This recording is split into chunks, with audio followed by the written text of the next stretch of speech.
Buenos días, señor presidente. Buenos días a todas, a todos.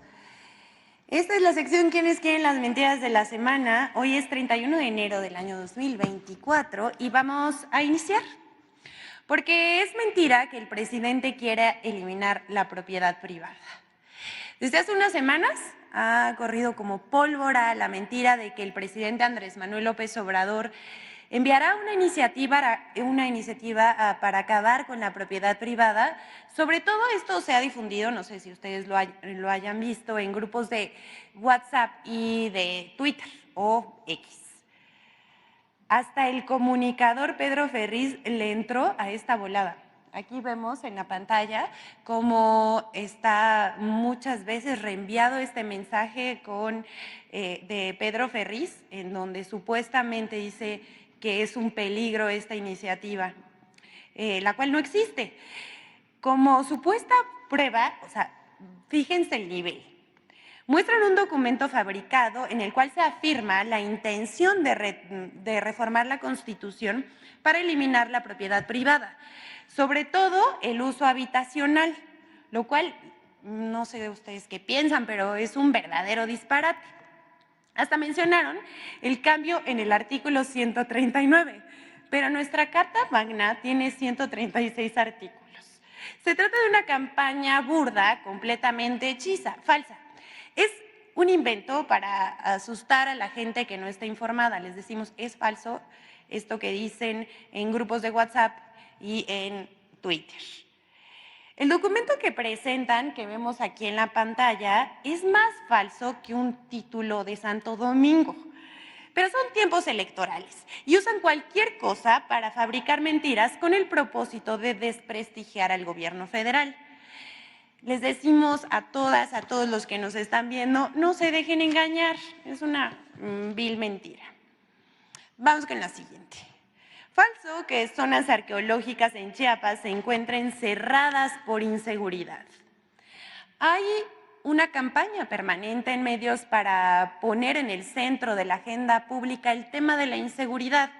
Buena parte de los noticieros dedican su tiempo a reportes sobre este tema. Pero a eso agregamos que las mentiras para complementar el ambiente de inseguridad que quieren construir. Recientemente fue ampliamente difundido en medios y redes sociales que las zonas arqueológicas de Yaxchilán, Bonampak y Tonina, también Lagartero, en el estado de Chiapas, están cerradas y en peligro por la inseguridad y el crimen organizado. A esta campaña le entró, por supuesto, el Latinus de Loret de Mola, W Radio, La Jornada, Excelsior, El Universal, Aristegui Noticias, entre otros. Al respecto, tanto la Secretaría de Cultura como el Instituto Nacional de Antropología e Historia informaron que se mantiene el control de los sitios y continúa atendiendo las responsabilidades que le otorga la Ley Federal sobre monumentos y zonas arqueológicas, artísticos e históricos en torno al cuidado, custodia, investigación y difusión de estos sitios patrimoniales. Al día de hoy, estas zonas arqueológicas se encuentran abiertas al público y en operación, la de Bonampak y Lagartero. En notas y columnas se señala que hay saqueos en Bonampak, pero esto es falso. Esto de verdad ya es el colmo. No es cierto que esto ocurra. El INAH mantiene el control de la zona arqueológica y no tiene ningún reporte en este sentido. Por otro lado, la zona arqueológica de Yaxchilán está abierta, pero desde diciembre pasado no se puede acceder en virtud de un conflicto de índole social, no de inseguridad. Esto en la comunidad de Frontera Corozal, que impide que se ofrezca el servicio de traslado en lancha hacia el sitio arqueológico.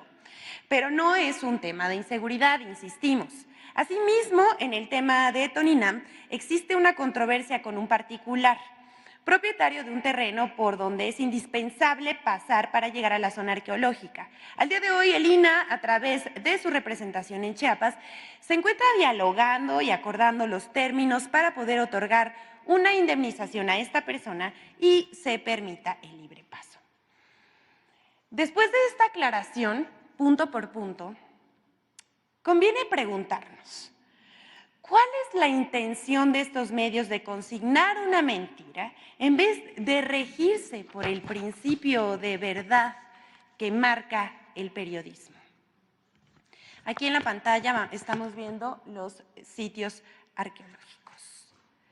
Vamos con la siguiente, a propósito de esta campaña que traen para poner en el centro de la opinión pública y publicada el tema de la inseguridad y de la seguridad pública. Esto tiene fines de engañar al pueblo. Y bueno, ustedes saben que dicen que no hay campaña, que solo reflejan la realidad. Pero lo cierto es que la inseguridad es el tema favorito de los medios y, curiosamente, también de la oposición. Se trata de sembrar miedo e incertidumbre entre la población. Les presentamos un análisis de las portadas y notas de los diarios que recurren hasta publicar mentiras con tal de desacreditar al gobierno federal encabezado por el presidente Andrés Manuel López Obrador. Así que del 1 de enero al 28 de enero se identificaron 162 menciones negativas en primeras planas de periódicos de circulación nacional sobre temas de seguridad. Estamos hablando únicamente de medios impresos, del 1 de enero al 28 de enero de este año. El periódico con más menciones magnificando hechos de violencia en portada, les pregunto yo a ustedes, ¿quién cree que fue? Así es, Reforma, con 31 portadas, seguidos del Sol de México y El Universal, con 20 y 21 respectivamente. Asimismo, vemos en la gráfica siguiente cómo se va intensificando esta campaña. Pues en la primera semana hubo 35 menciones negativas, mientras que en la cuarta se intensificó a 51 menciones negativas en portada. Los temas de inseguridad que más impulsaron fueron los actos de violencia en Guerrero, los saqueos en Tabasco, una nota presentada sobre que luego resultó falsa, tergiversaron y falsearon información sobre niños en Guerrero armados contra el crimen, desplazados por el narco en Jalisco y Chiapas y la injerencia del crimen en las elecciones. El tratamiento de las notas se hace de tal manera de que parezca que en el país no hay una estrategia de seguridad. Ustedes, también les pregunto, ¿cuántas notas sobre los informes de seguridad que se presentan desde esta tribuna hay en portada o un derecho de réplica ante estos datos? Ninguna. El primero, vamos a dar algunos datos importantes que estos medios ignoran. El primero es que la percepción de inseguridad en la población, según la más reciente encuesta del ENSU, del INEGI, es la más baja en una década con 59%. Esto es, de 2018 a la fecha, se disminuyó la percepción de inseguridad en un 14.6%. No solo funciona la estrategia de seguridad del Gobierno de México, sino que se ve reflejado en los ciudadanos que se sienten más seguros. El otro dato es que la incidencia delictiva va a la baja. Y como ejemplo están los homicidios dolosos. Vamos a ver en la siguiente gráfica cómo en el sexenio de Felipe Calderón hubo un incremento del 192% en este delito, mientras que en el mandato de Enrique Peña Nieto el incremento fue de 52%. Pero en lo que va del sexenio del presidente Andrés Manuel López Obrador, se ha reducido este delito un 20%. Es decir, en los últimos 3 sexenios hubo un incremento de los homicidios dolosos y en este gobierno ha sido el único en que ha logrado reducirlos. Y por si ya se les olvidó, les vamos a hacer un recordatorio. Antes estos medios callaban según la conveniencia.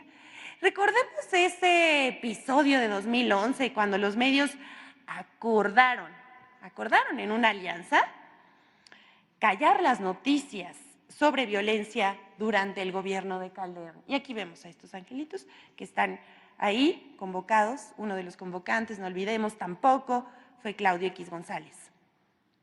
Pero decir, reiterar Hoy la estrategia de seguridad funciona y el pueblo lo nota. No importa cuántas campañas mediáticas monten en contra, en las colonias, barrios, municipios y estados del país, la gente ya despertó y no se deja confundir por estas notas y campañas de desinformación, por más recias que sean. Pero vamos con la siguiente, porque tenemos otra de reforma sobre el IMSS. Vuelven a mentir sobre tratamientos oncológicos.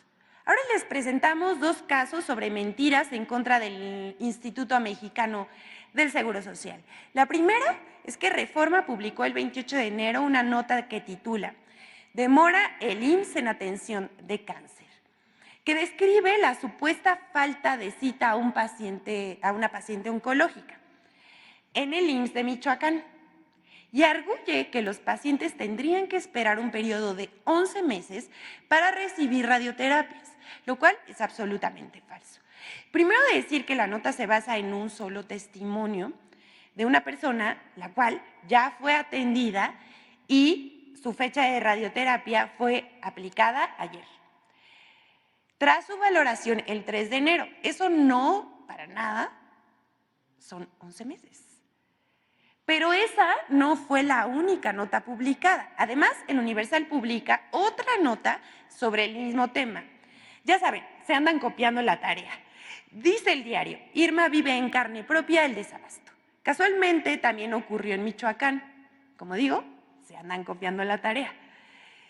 Esta nota igual a la de Reforma. Pero en esta pieza periodística, si así se le puede llamar, que es falsa, hay que destacar varias cosas.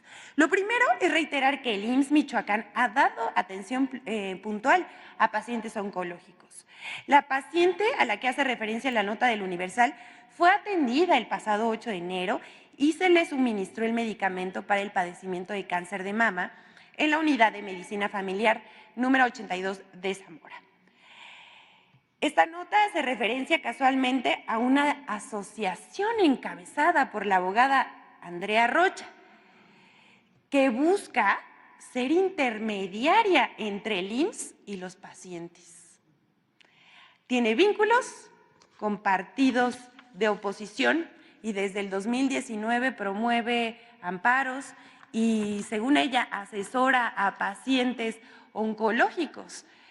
Pero pues ahí está la información. Tanto la protesta como el manejo mediático tiene intenciones políticas, pues se trata de noticias falsas. Hay que decir una cosa más sobre esta asociación, no sabemos si encabezada por esta abogada. Ayer también le ofrecieron un espacio en el Latinos de Loret, en donde la entrevistan y, digamos, no solamente expone estos supuestos casos, sino que ataca y miente contra el gobierno y la política de salud del gobierno del presidente Andrés Manuel López Obrador. Y ya casi en la recta final de la sección, como epílogo, les compartimos estos momentos que nos regalan algunos comunicadores que se afanan por llevar la contraria. Así vemos cómo se puede pasar del INE no se toca a una especie como al diablo con el INE. Vamos a ver. Todo este grupo Fórmula con esta información en esta jornada de la marcha ciudadana contra la reforma político-electoral del presidente de la República, que busca modificar al INE y al Tribunal Electoral y hacer una gran reforma política. Sí, es una reforma política con un aspecto electoral en donde solo nos hemos fijado, solo se ha llamado la atención en cuanto a la sobrevivencia del INE como está. ¿Por qué? Porque del INE depende todo lo demás.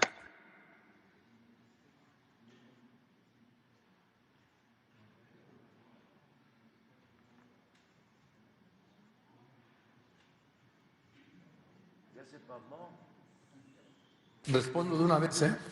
Yo esto ni caso les voy a hacer. Es más, lo voy a romper. Déjame nomás separar mi guión. Sí, lo voy a romper. Mire. Y lo voy a tirar a la basura. Pero pues no se enoje. Por último, la colaboración de Infodemia sobre la cobertura de la conferencia que dio el expresidente Ernesto Zedillo en el Foro Financiero. Vamos a verlo. El 23 de enero, durante la conferencia matutina presidencial, el presidente Andrés Manuel López Obrador realizó 4 preguntas al expresidente Ernesto Zedillo Ponce de León, quien participaría en un foro organizado por una financiera en la Ciudad de México.